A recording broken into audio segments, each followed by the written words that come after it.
Welcome to the program Getting Ready for Aptitude Improvement, the M.M. Patel Way.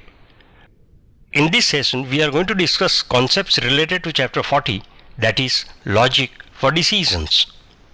Visit www.youtube.com and search Magan Lal Patel for more videos.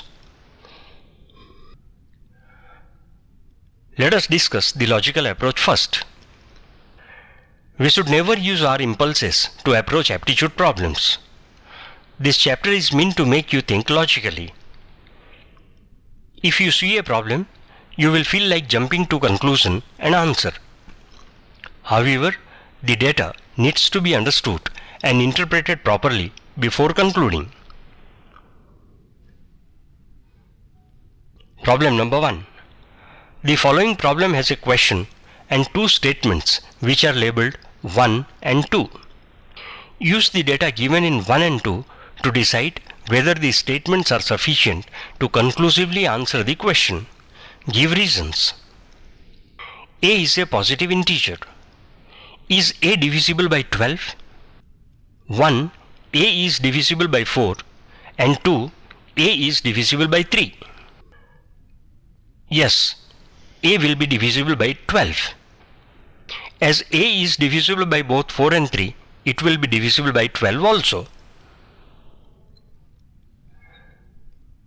Problem number 2. The following problems has a question and two statements which are labeled 1 and 2.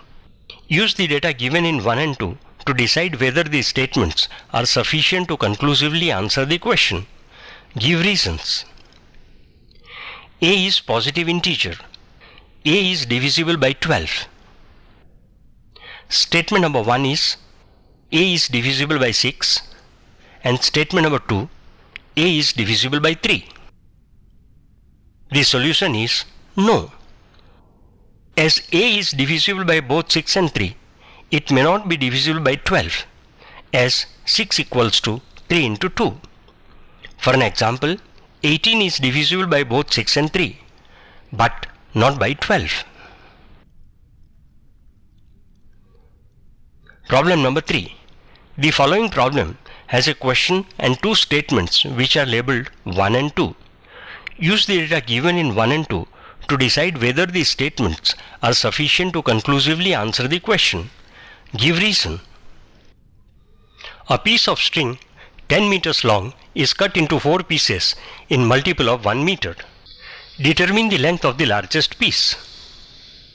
Statement number 1. There are 2 pieces of 2 meters each. And statement number 2, out of the remaining pieces, one is shorter by 1 meter than the other. The answer is no. There is an error in the statements given. If 2 pieces are 2 meters each, remaining 2 pieces should measure 6 meters. Again, the pieces measure in multiple of 1 meter. It's not possible to divide 6 meters into 2 parts with one part longer than other by 1 meter. Problem number 4.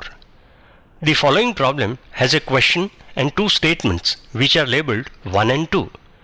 Use the data given in 1 and 2 to decide whether these statements are sufficient to conclusively answer the question. Give reasons. A piece of string 10 meters long is cut into 5 pieces in multiple of 1 meter. Determine the length of the largest piece. Statement number 1 is there are 3 pieces of 1, 2 and 3 meters length. And statement number 2, there are 3 pieces of 2 meters length each. The solution is yes. The second statement does not mention remaining pieces. The pieces are 1, 2, 3, 2 and 2 meters long. And we get a total of 10 meters. By the solution of this problem, you must have realized the need for understanding the data given in depth. Visit www.youtube.com and search Magan Lal Patel for more videos on getting ready for aptitude improvement, the M.M. Patel way.